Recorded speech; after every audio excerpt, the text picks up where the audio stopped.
हरे कृष्ण दोस्तों, मैं हूं अनुज शर्मा। वृंदावन में एक वैद्य रहते थे। वैद्य जो थे ठाकुर जी के अनन्य भक्त थे। वृंदावन ऐसा पावन धाम है, वहां बिना राधा के नाम के, बिना कृष्ण के नाम के कोई रहता ही नहीं। तो वैद्य जो है जब अपने दवा खाने पे जाते थे तो अपनी पत्नी को बोलते थे कि आज की जितनी भी जरूरतें हैं वो एक कागज में लिख के दे देना, एक चिट्ठी में लिख के दे देना, शाम को सारा सामान ले आऊंगा। अपने दवा खाने जाते, वो चिट्ठी को रख देते और सुबह जाकर के सारी चिट्ठी पे जितनी जितनी चीजें होती उन सब के दाम लिख लेते। फिर मरीज आते, जैसे ही चिट्ठी पे लिखी हुई चीजों के सारे दाम पूरे हो जाते, उसके बाद चाहे कितने भी मरीज आए, वैद्य जी सबको मुफ्त में देखते थे, सबका मुफ्त में इलाज करते थे, बस अपनी आवश्यकताओं की पूर्ति करते थे। बहुत ही अद्भुत भाव था ये। ठाकुर जी कहते हैं कि जब आपकी मूलभूत आवश्यकताएं पूरी हो जाएं, तो दूसरों की मदद करना शुरू करें। वैद्य जी बिल्कुल ऐसे ही थे। मूलभूत आवश्यकताएं पूरी हो जाती थी, दूसरों की मदद करते थे, मुफ्त में इलाज करते थे। यह सिलसिला कई सालों से चलता आ रहा था। एक दिन ऐसे ही पत्नी ने चिट्ठी लिखी, वैद्य जी ने आके चिट्ठी खोली। जैसे ही चिट्ठी खोली, थोड़े से सहम गए, थोड़े मायूस हो गए, क्योंकि जिंदगी में पैसे तो जोड़े ही नहीं थे, सिर्फ जरूरतें पूरी की थी। आज चिट्ठी में राशन के सामान के बाद लिखा था बेटी के दहेज का सामान, सोने के कंगन, जेवरात, सब चीजों के दाम लिख लिए। जब दहेज के सामने लिखने की बारी आई तो वैद्य जी ने लिखा, ये मेरा कन्हैया ही जाने, और चिट्ठी बंद करके रख दी। मरीज आने लगे, वैद्य जी इलाज कर रहे थे, निश्चिंत थे, सबको हरे कृष्ण बोल रहे थे, राधे कृष्ण बोल रहे थे, राधे राधे बोल रहे थे, प्रसन्न थे, शंका ही नहीं थी, दुखी नहीं था। ठाकुर पर इतना विश्वास था कि सब ठाकुर ही करते हैं, सब वही करेंगे, इसलिए चेहरे पर कोई चिंता नहीं थी, माथे पर कोई शिकन नहीं थी। मरीज आकर के चले गए। एक बड़ी सी गाड़ी आई, गाड़ी से एक व्यक्ति उतर कर आया, वैद्य जी को आके प्रणाम किया, हरे कृष्णा बोला, राधे राधे बोला। वैद्य जी ने बैठने के लिए कहा। वैद्य जी ने कहा कि आपको नाड़ी दिखानी पड़ेगी, तभी आपकी बीमारी बता पाऊंगा, आपको कोई दिक्कत है तो वो बताइए। उस व्यक्ति ने कहा कि मैं इलाज के लिए नहीं आया वैद्य जी, आपने मुझे पहचाना नहीं, मैं करीबन 12-13 साल बाद आपके पास आया हूं। वैद्य जी बोले, माफी चाहूंगा, मुझे याद नहीं।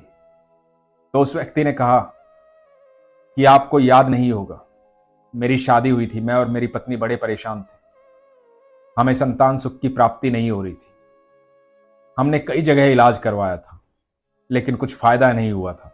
तब आपके पास आए तो आपने यहां बिठाया और हम दोनों को समझाया था कि सांसें देने वाला कृष्ण है, जीवन देने वाला कृष्ण है, सबको जन्म देने वाला कृष्ण है, सारी सृष्टि को बनाने वाला कृष्ण है, सब कुछ कृष्ण है, तो इधर उधर क्यों जा रहे हो, कृष्ण पर भरोसा रखो, सब अच्छा होगा, सब सही होगा।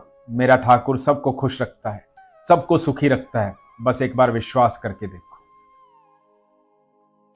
आपकी इस बात के साथ साथ हमारे भीतर जो आत्मविश्वास बढ़ा था वो बड़ा अद्भुत था। उसके बाद आपने दवाई की पुड़िया दी और कहा कि इसे ले लेना, ठाकुर का नाम लेना, राधा रानी का नाम लेना, सब अच्छा होगा। जब हम घर गए तो हर पुड़िया पर लिखा था राधा राधा राधा राधा, कृष्ण कृष्ण कृष्ण कृष्ण। हमने वो दवाई ली। उसके बाद मेरा तबादला हो गया, मैं यहां से इंग्लैंड चला गया। इंग्लैंड से 12 साल बाद वापस लौटा हूं। मेरे पास 3 संतान है, एक बेटा है, 2 बेटी है।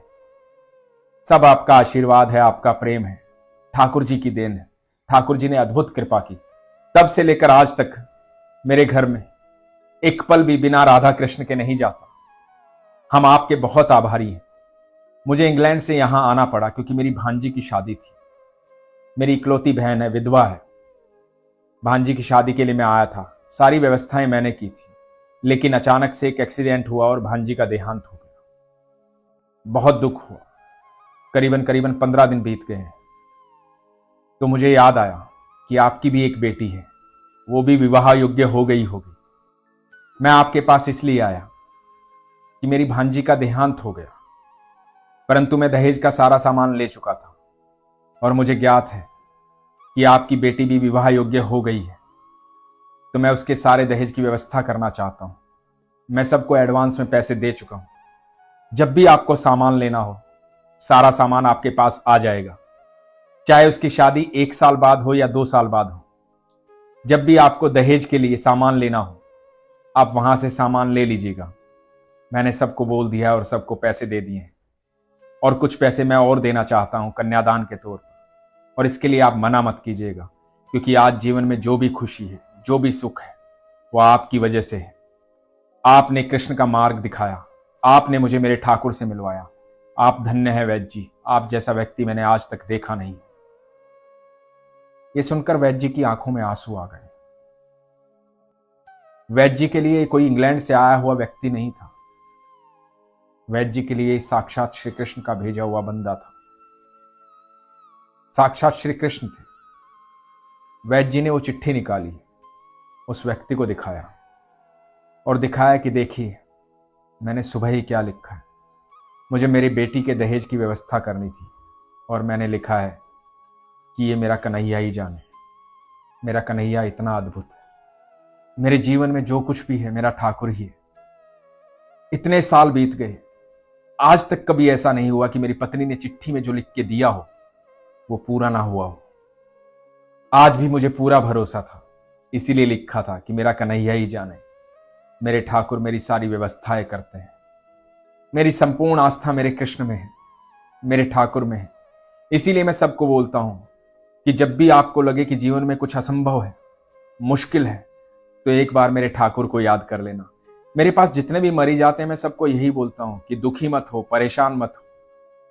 परेशानी तुम्हारे भाग्य में हो सकती है, दुख तुम्हारे भाग्य में हो सकता है, लेकिन कृष्ण साथ रहेंगे तो ये समय बहुत आराम से कट जाएगा। इसलिए हमेशा कृष्ण को साथ रखो। आपका बहुत बहुत धन्यवाद, आप यहां आए।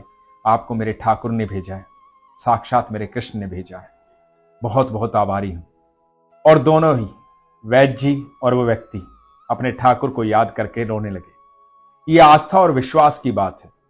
हमें पता भी नहीं है कि हमारे ठाकुर हमारे लिए क्या इंतजाम कर रहे हैं, कैसे इंतजाम कर रहे हैं।